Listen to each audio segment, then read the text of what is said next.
بے بس ہو گئے۔ اب کتبہ علیکم القصاص کے موضوع پر امیر معاویہ رضی اللہ تعالیٰ عنہ کے طریقہ کار کی اجتہادی غلطی تو میں مانتا ہوں، نہیں یزید پر سب سے بڑا چارج یہی ہے کہ اگر وہ بے قصور تھا، اہل حدیث حضرات سے میں کہتا ہوں، تو اسے چاہیے تھا کہ وہ قاتلین حسین کو سزا دیتا۔ یہاں پہ یہ نکتہ ہے کہ چونکہ قاتلین عثمان جو ہیں قاتلان، وہ اس امر کا شائبہ پیدا ہو چکا تھا کہ وہ حضرت علی پر نعوذ باللہ نہ ہو سکتا ہے اس زمن میں کسی قسم کا شک، دائرہ اسلام سے خارج ہے جو انسان امیر المومنین رضی اللہ تعالی عنہ کے بارے میں ذہن صاف نہیں رکھتا اور ان کے بارے میں نعوذ باللہ کوئی ایسا اشتباہ کرتا ہے۔ وہ لوگ خود اپنے تحفظ کے لیے اگر شامل ہو گئے ہوں تو یہاں ان کا مطالبہ تو یہ بنتا ہے کہ میرے چچا کے بھائی کے قاتل مجھے چاہیے۔ ہاں، طریقہ کار میں اجتہادی غلطی میں مانتا ہوں کہ یہ ہوئی ہے۔ اس پر آپ کیا فرماتے؟ کتب علیکم القصاص۔ جمل صاحب،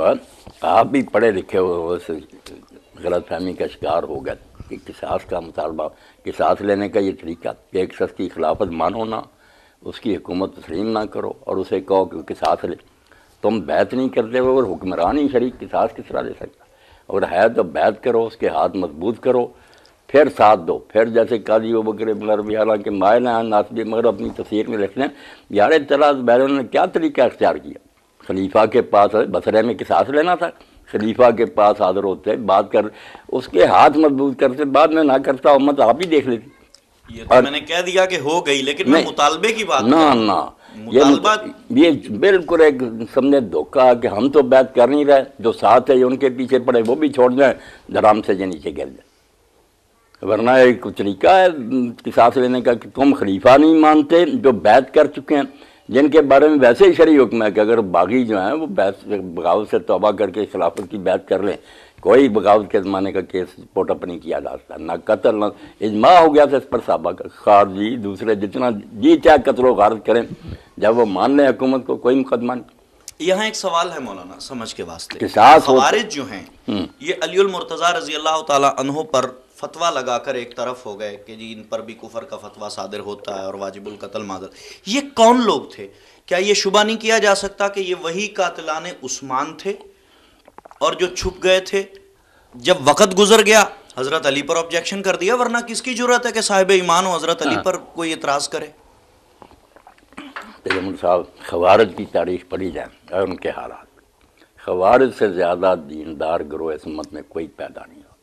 نہ انہوں نے عثمان رضی کو کچھ کیا، نہ کسی، حضرت علی کے دیوانے تھے۔ جب انہوں نے ثالثی مان لی نا، اور ثالثی کو خوشی سے نہیں مانی، ایک ففتھ کالم بن گیا فوج میں، ارشد ابن قیس آپ کی فوج میں ایسے ہی تھا جیسے عبداللہ بن ابی رسولہ کی، یہ ہر وقت معاویہ کو فائدہ پہنچاتا رہا،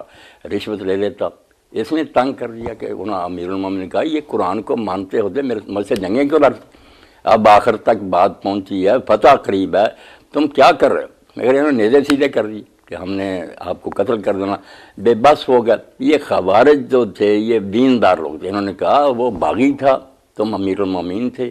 قرآن کا حکم ہے باغیوں سے جنگ کرو، کر رہے تھے، یہ ثالثی کیا؟ وہ باغی ہونے کی وجہ سے گیا، تم نے اپنی پوزیشن مشکوک کر لی۔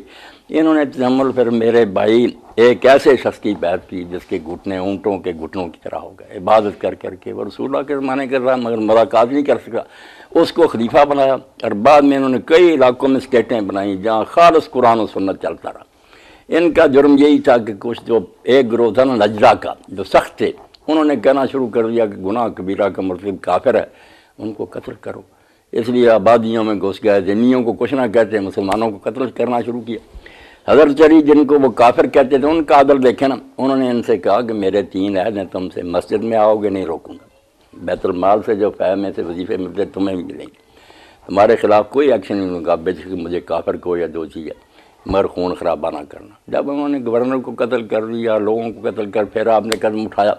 یہ بدنیت لوگ نہیں تھے، نہ انہوں نے کوئی برا کام کیا تھا، بڑے نیک تھے، مگر ان کی نیکی جب تشدد ہو گیا تو حضور نے کہا وہ بھی اسلام سے نکل جائیں۔ وہ حضرت علی پر سب و شتم کر کے اور کفر کا فتویٰ لگانے سے ہر چیز ان کی اڑ نہ گئی؟ نہیں، اڑ کس طرح گئی جبکہ حضرت علی خود کہہ رہے ہیں کہ بھائی اگر مسجدوں میں آؤ تمہارے حقوق اور مسلمانوں کو جو وظیفہ ملتا، مولا علی رضی اللہ تعالیٰ عنہ کی نہیں، انہوں نے کافر نہیں ٹھہرا، اور اب بھی امت مانتی ہے کہ وہ اپنی ساری باطل باتوں کے باوجود امت کا گروہ ہے، مسلم ہے، اور جو ان کا ہے نا نرم اور معدل گروہ، اب اسٹیٹ ہے ان کی مسجد رحمان، یہ آبادی ہیں،